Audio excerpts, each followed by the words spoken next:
Hello, my name is Henning. Hello, good evening, guten Abend. Abend 1, 2, 3, 4, 5, 6, 7, 8, 9, 10, yeah. 11, yeah. Any more, anyone?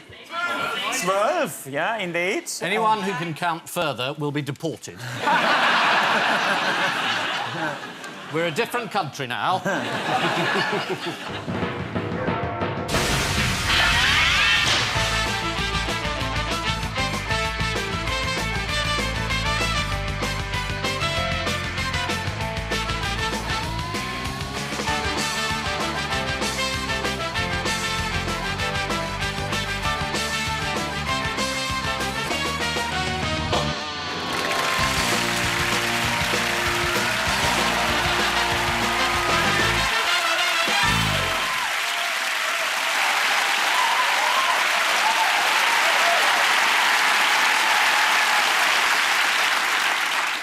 Good evening and welcome to Have I Got News For You? I'm Ed Balls and in the news this week. At a slinky factory in the Midlands, after spotting yet another election candidate about to pay a visit, one worker takes cunning, evasive action.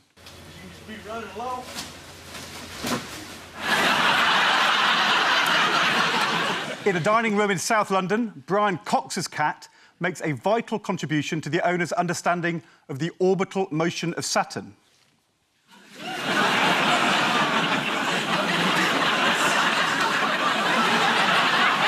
And there's evidence that female moviegoers may be disappointed with the remake of Ghost.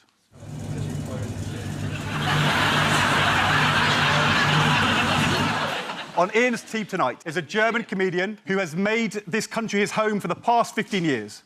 Oh, well, all good things. Please welcome, for the last time, Henning Wehn.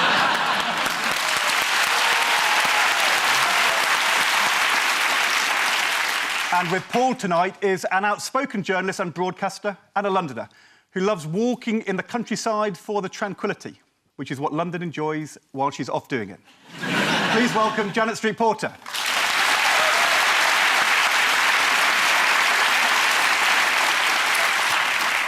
So it's obviously been a horrible, terrible week. Yes, but we're still, I think, allowed to laugh. Is that OK? Excellent. Well, I don't want to overstate it, but going out, enjoying yourself, having a good time, all the things terrorism hates, we can still do it. Quite right. Even here.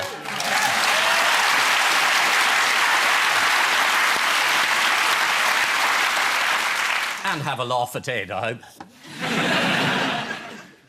Thanks, Ian. So, Paul and Janet, take a look at this. Ah, Mr. Bean goes on holiday. Here he is. No, he's... Oh, I thought he was frightened of stairs, No, so so- they've laid it on an escalator, especially. What's he doing there? What's going on Well, there? I read that he has to have an award to put him in a good mood. So Donald Trump has been away from America to get away from his problems there, and now he's walking around the world showing everybody what a massive twit looks like. Yes, he went to Rome. Yeah. Brussels. Israel, yeah, he ended up in Brussels. Yeah. He's repeated the same phrase over and over again about the bombers, that they are losers. I thought the phrase he kept repeating was, where am I? No, I think he repeated strong and stable government. But the main thing is that it was an opportunity for the Trump women to wear a succession of extraordinary outfits, looking like a couple of Thunderbirds puppets, basically. Lady Penelope and her Parker. And Parker. Yeah, that's good. What landmark moment in Trump's presidency did the trip signify? He was about to be impeached. So he thought if he went abroad, he could make more of a fool of himself than at home. I mean, it is extraordinary. He said about the Saudis that they threw people off buildings and had an appalling attitude to women during the campaign. Then he got there and said, this is a magnificent kingdom. I mean, he contradicts himself almost mid-sentence nowadays. He can't keep it up. Yeah. And he criticised Obama for bowing to the Saudis. Yeah, and then he himself curtsied. He does this sort of weird thing and then puts on the award of the great flogger of the Temple of Doom or whatever it is. That was an ITV quiz show that never got past the pilot. It is quite extraordinary. And having failed to point out that You know, if you're going to Saudi Arabia to make a speech about where this appalling version of Islam comes from that preaches terrorism and extremism, where is it? Oh, it's here. Not a mention of it. They were told at the official dinner he needed to have ketchup on standby. Do you want to know a fascinating fact about tomato ketchup? Yes. Yes. I'm going to say that one again. Yeah. Do you want to know a fascinating fact about tomato ketchup? Oh, yes. Henning's auditioning for the Churchill dog ad. Well, as soon with Brexit looming, I'm a lot more amenable to advertising. This actually may be something you know about. The father of Henry Heinz, the inventor of ketchup, and Donald Trump's grandfather come from the same German village of Karlstadt. I'm not taking any responsibility. What was the biggest talking point of Trump's Saudi visit? How about the glowing orb? How about the glowing orb? Is that what his barber calls his head? Have a look at this picture. Yeah, that is just as sinister as anything, isn't it? They're dividing it up between them. Where's that World Cup? Okay, so many people in that photograph look like a waxwork. And I'll tell you what, of the 3 people holding the ball, Donald Trump looks the most trustworthy. As a world leader, you've got to Not you, surely.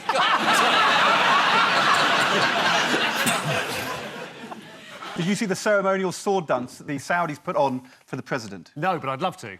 Here it is. Good.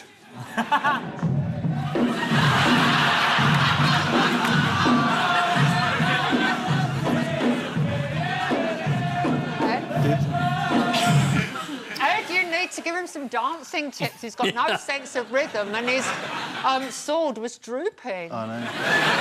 Donald Trump then moved on to the third leg in his monotheistic Religions of the World tour, where he met the Pope in the Vatican. And how did that go? Yeah, not so well. He'd been very rude about the Pope, and the Pope had said that he was not a Christian. The Pope looks fantastically stony-faced. We've got some footage. Oh, yeah.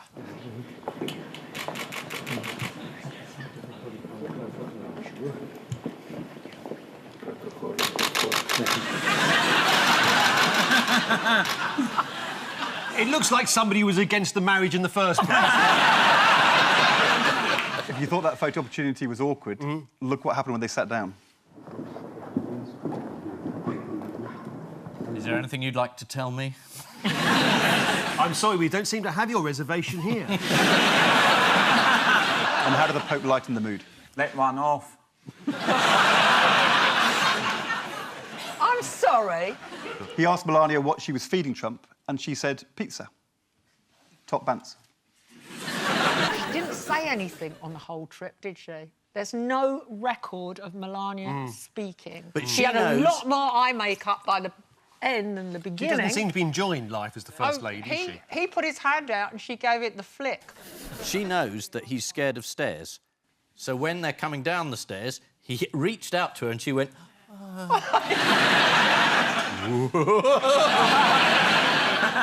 What is I it know about what she's stairs up that to. worries him? Is there unpredictability of one step after another? Or is it Dalek in his DNA? What's up with him? Donald thought that he and the Pope got on really well because they had one thing in common. Do you know what that is? Humility. That is right. that is the answer. No! Yeah. No! It's true. In 2013, Donald Trump tweeted, "The new Pope is a humble man, very much like me," which probably explains why I like him so much. And what did the Pope give to Donald Trump to take away? Diphtheria? He gave him a carved piece of olive wood, saying, "It is my desire that you become an olive tree." A sentiment we all share. This is Donald Trump's whistle-stop tour, which started with Saudi Arabia and Israel. Trump's Saudi trip concluded with a concert by an American country and western singer, accompanied by an Arabian lute, who rounded off the evening with that Saudi country classic, "Stand 10 paces behind your man." After the Middle East, the Trumps went to Italy to visit the Pope. There's Melania, wearing her favourite outfit, widow in waiting.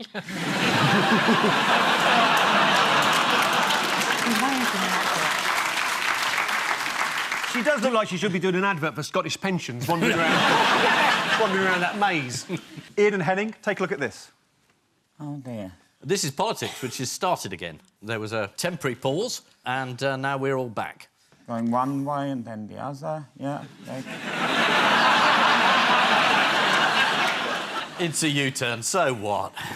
She proposed this idea that old people who have assets should pay for a proportion of their care, and then she was reminded that a lot of old people vote Conservative. And then she thought this was a terrible idea. And most of the Cabinet didn't know about this social care. Apparently it was slipped in at the last minute. So all those ministers went out and said, this is a terrific idea, and then someone said, she's just pulled it. This is not a great idea.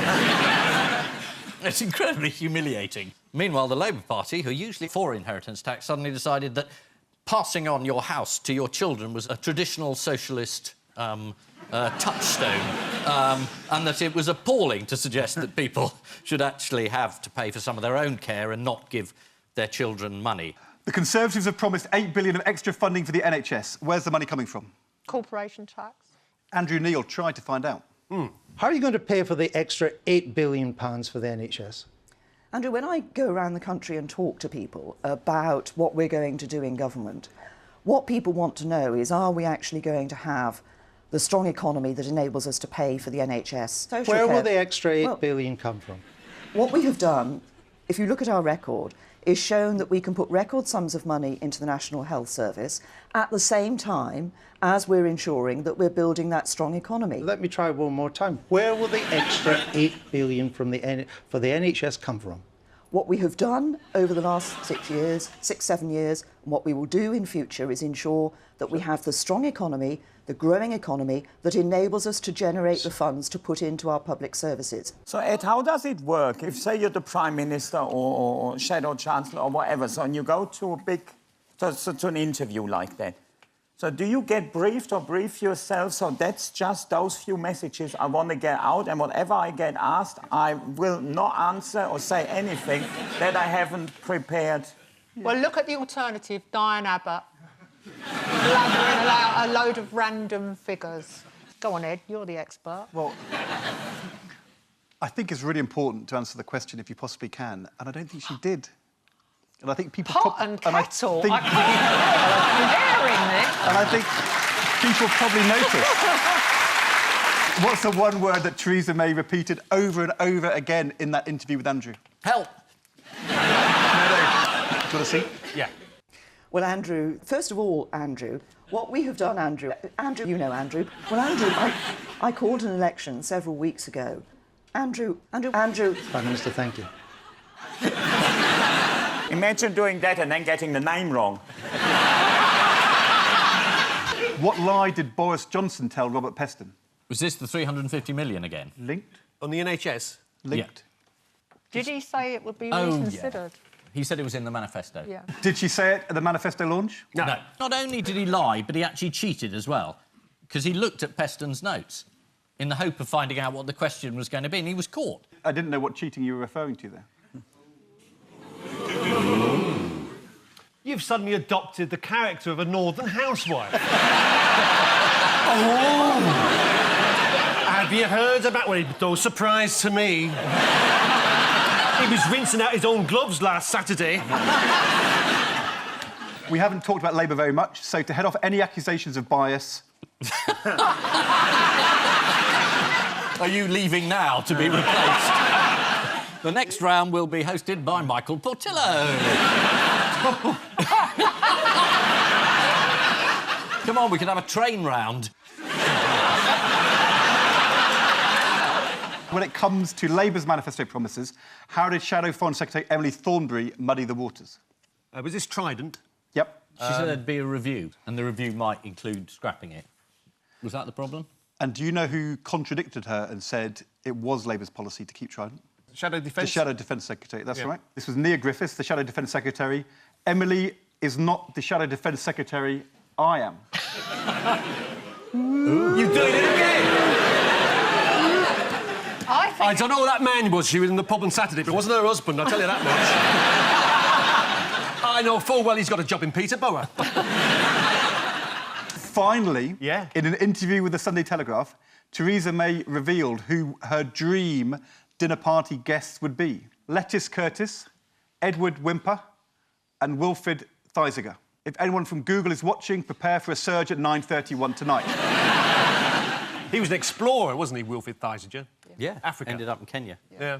Where did he intend to go?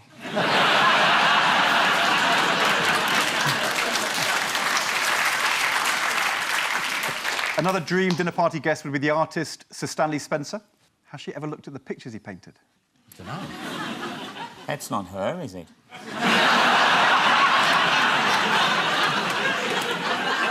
Unless that's Jacob Rees-Mogg.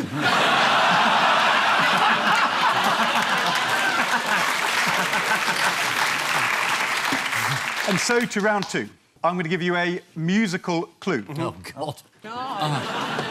So I'm going to play a song, which Yeah. obviously will trigger a story. And I want you to buzz in when you know the answer. OK. Scientists have found a way of making time stand still. It's got to be Morse code. He might be signalling to U-boats in the harbour. I've never heard of this bloody song. Well, that's obvious. OK, I'll do it again. No, stop, no. In case you need a further clue. Yeah.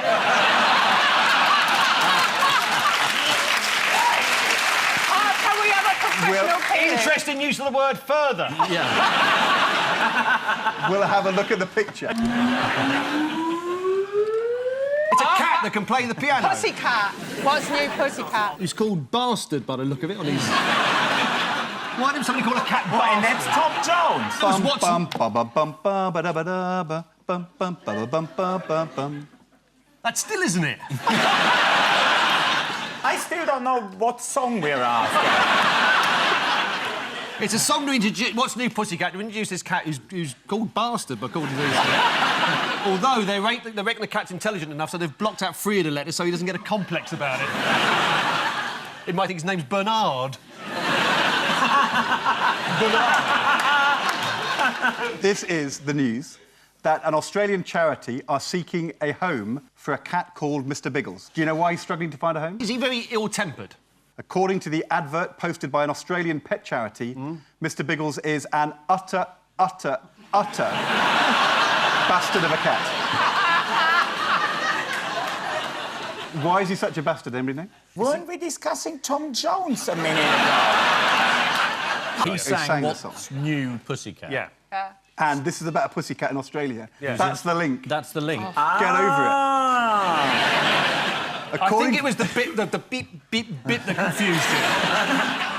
According to the ad, Yeah. he will let you know he's not happy, which is often because things are just not up to his standards. The ad also says he has the air of a despot and a dictator. Let's move on. Sid Hodgson wanted a tree cut down to stop pigeons roosting and pooing on his car. 4 council workmen came along and installed this. What did Sid make of the owl? Pathetic. He got really, really angry. Is the right answer. He wanted the tree cut down. He didn't want an owl. He told the Times, "I see its stupid face every time I look out of the window." The owl might be saying the same about him. The owl has proved such a poor deterrent that a pigeon has built its nest right next to it.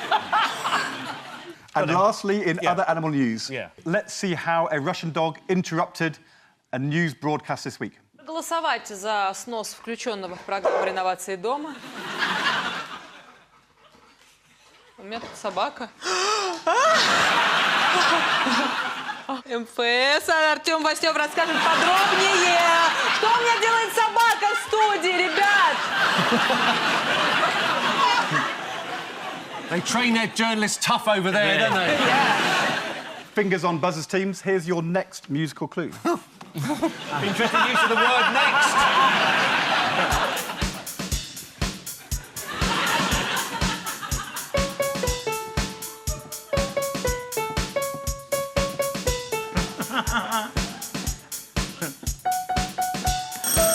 Oh, it sounds like something. I'm joining in. I've not finished.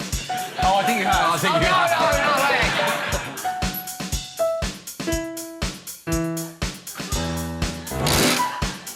That's it.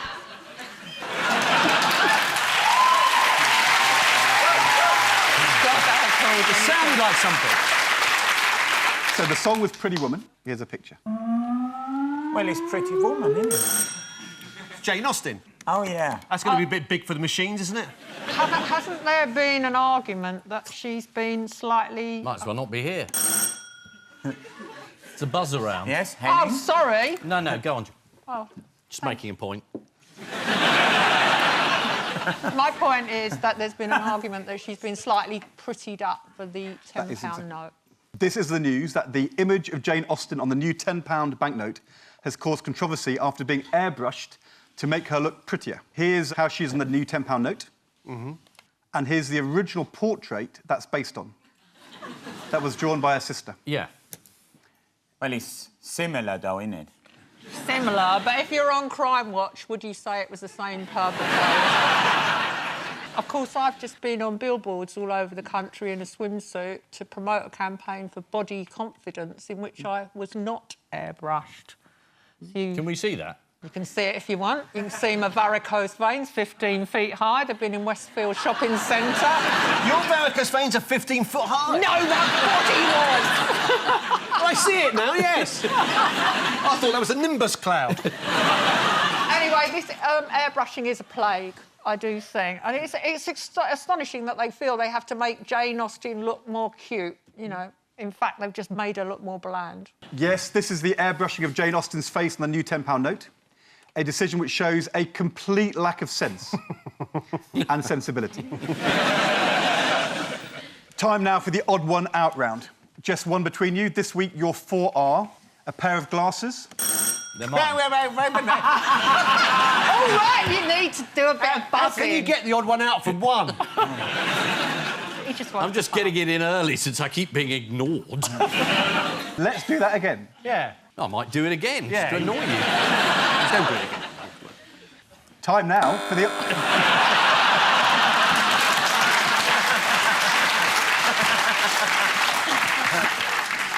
You utter bastard.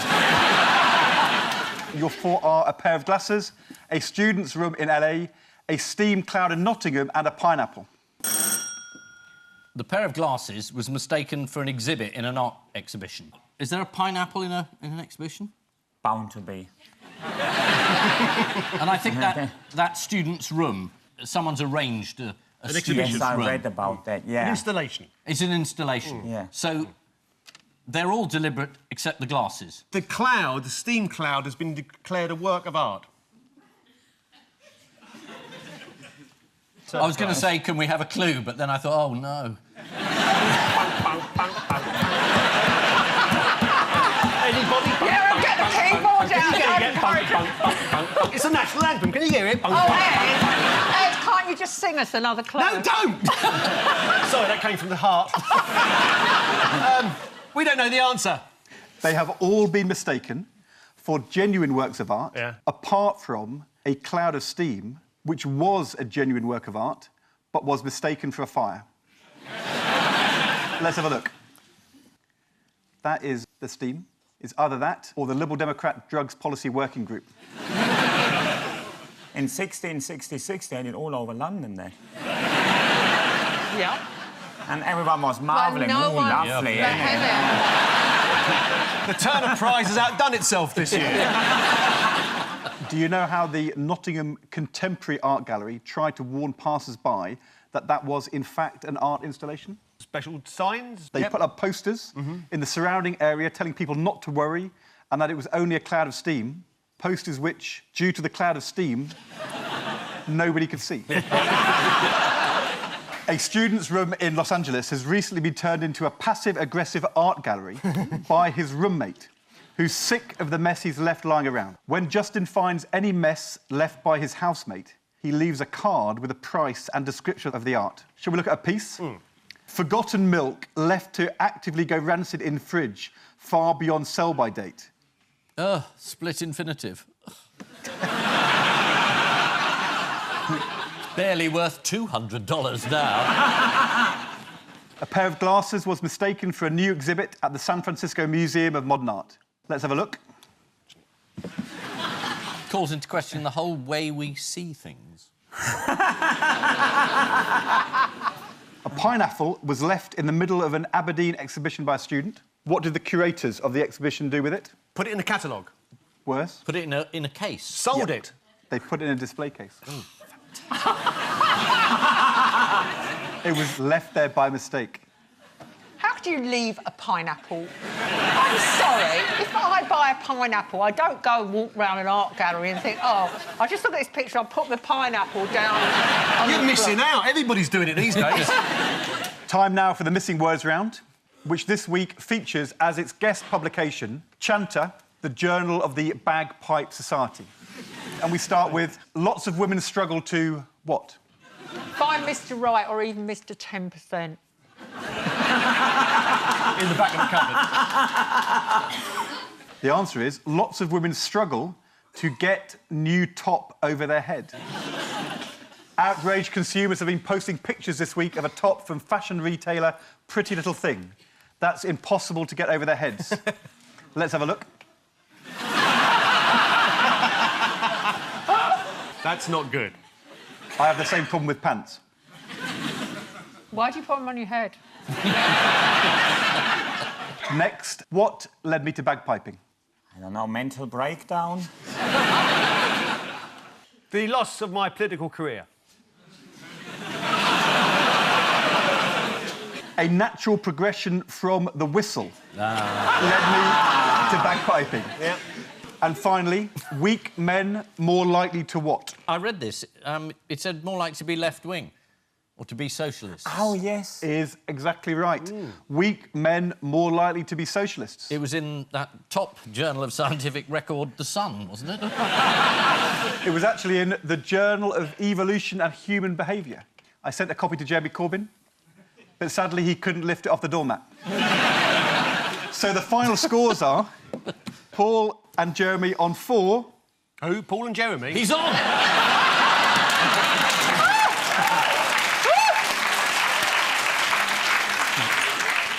I think I might read that again. I think you should. Yeah. So the final scores are Paul and Janet are on 4, and Ian and Henning are also on 4. It's a tie.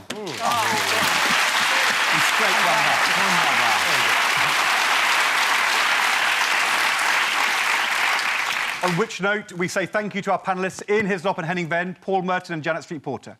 And I leave you with news that at the European Parliament, the prank of calling an emergency meeting on a Sunday works like a dream. As Donald Trump completes his first tour abroad, his foreign advisor waits patiently for him on Air Force One. And after Pippa Middleton's wedding, some of the guests begin to spread gossip about the bridegroom. Good night.